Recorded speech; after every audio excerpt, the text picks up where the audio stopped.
We interrupt this program to bring you a special news bulletin. The Japanese have attacked Pearl Harbor, Hawaii by air, President Roosevelt has just announced. The attack also was made on all naval and military activities on the principal island of Oahu. 間髪されます。永遠なる帝国陸海軍は今や決死の戦いを行いつつあります。東亜全局の平和はこれを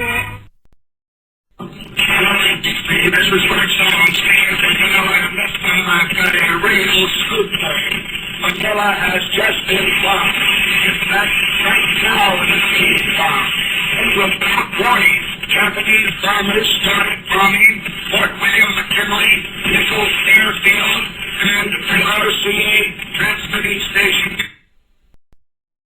I take this occasion to say, and it is my duty to say, that should the United States become involved in war with Japan, the British declaration will follow within the hour.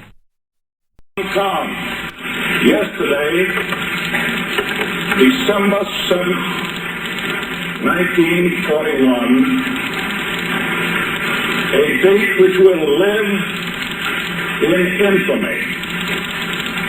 The United States of America was suddenly and deliberately attacked by naval and air forces of the Empire of Japan.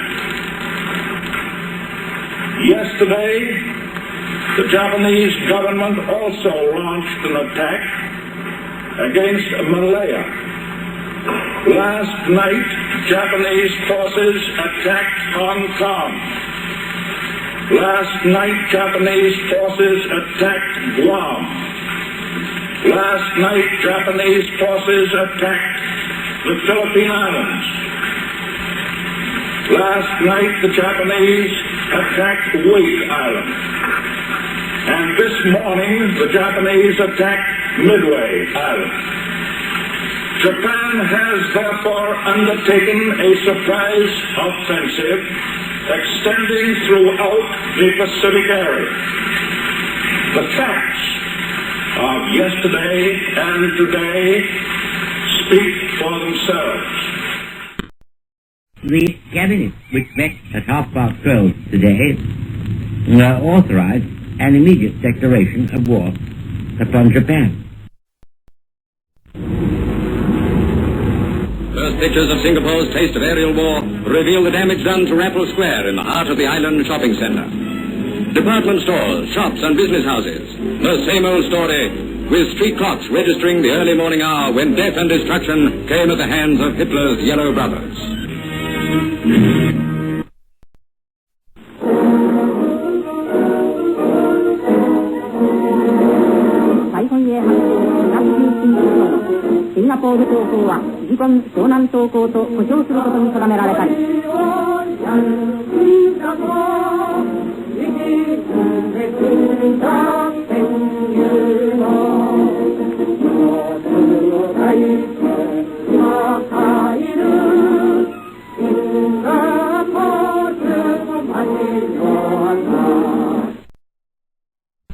On Guam is a military cemetery in a green valley not far from my headquarters. The ordered rows of white crosses stand as reminders of the heavy cost we have paid for victory. On these crosses are the names of American soldiers, sailors, and Marines. Culpeper, Tomino, Sweeney, Bronte, DePew, Mallory, Ponziani, names that are a cross-section of democracy. They fought together as brothers in arms. They died together, and now they sleep side by side. To them we have a solemn obligation, the obligation to ensure that their sacrifice will help to make this a better and safer world in which to live. Any bonds today, bonds of freedom, that's what I'm selling. Any bonds today, scrape up the most you can. Here comes the freedom man, asking you to buy a share of freedom today. and it stands today. We'll be blessed if we all invest in the USA. Here comes the freedom man, can't make tomorrow's plan, not unless you buy a share of freedom today.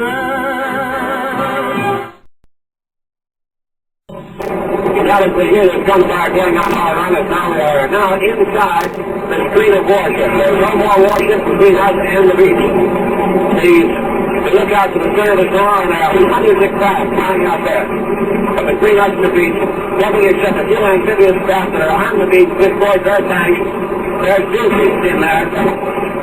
As the water's being churned up quite a bit in between us and the beach, now we're bursting of these shells. It looks like tanks burning in there on the shore. Looking through our glasses now, we're just a couple of 100 yards off the beach. We can see these Amtrak pull up along the beach and dozens of Marines around each one of them. You can see those carriages go out, and you can know right here the bursting of these ships. Bursting all around us. Of course, there isn't going to get much use out of this from here out in. Get a fellow look at that little fire we saw on the beach. It is indeed a sheep that has been kept burning.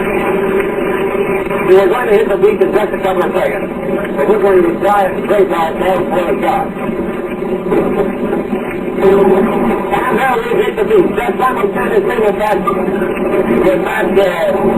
shot burst of two holes, we hit the beach. The world will note that the first atomic bomb was dropped on Hiroshima, a military base. We won the race of discovery against the Germans. We have used it in order to shorten the agony of war, in order to save the lives of thousands and thousands of young Americans. We shall continue to use it until we completely destroy Japan's power to make war.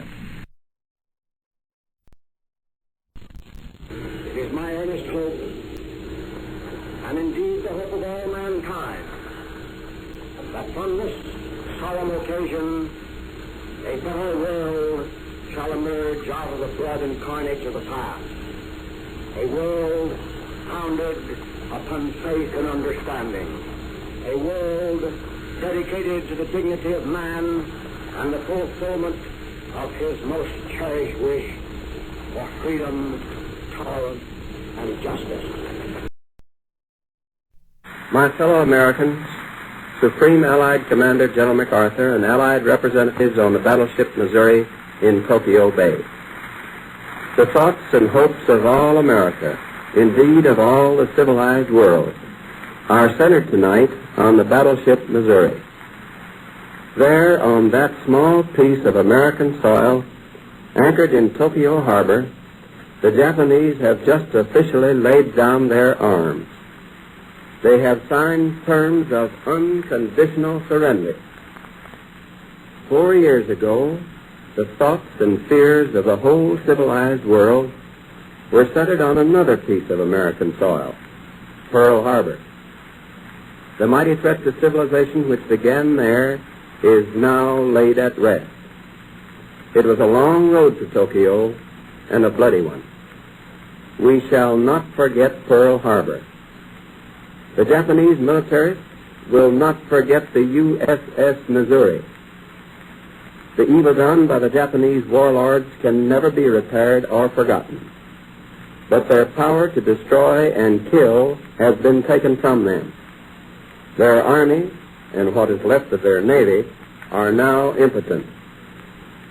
To all of us, there comes first a sense of gratitude to Almighty God, who sustained us and our allies in the dark days of grave danger, who made us to grow from weakness into the strongest fighting force in history, and who has now seen us overcome the forces of tyranny that sought to destroy his civilization. God grants that in our pride of this hour we may not forget the hard tests that are still before us, that we may approach these with the same courage, zeal, and patience with which we face the trials and problems of the past 4 years. As President of the United States, I proclaim Sunday, September the 2nd, 1945, to be VJ Day, the day of the formal surrender of Japan. It is not yet the day for the formal proclamation of the end of the war, nor of the cessation of hostilities. But it is a day which we Americans shall always remember as a day of retribution, as we remember that other day, the day of infamy.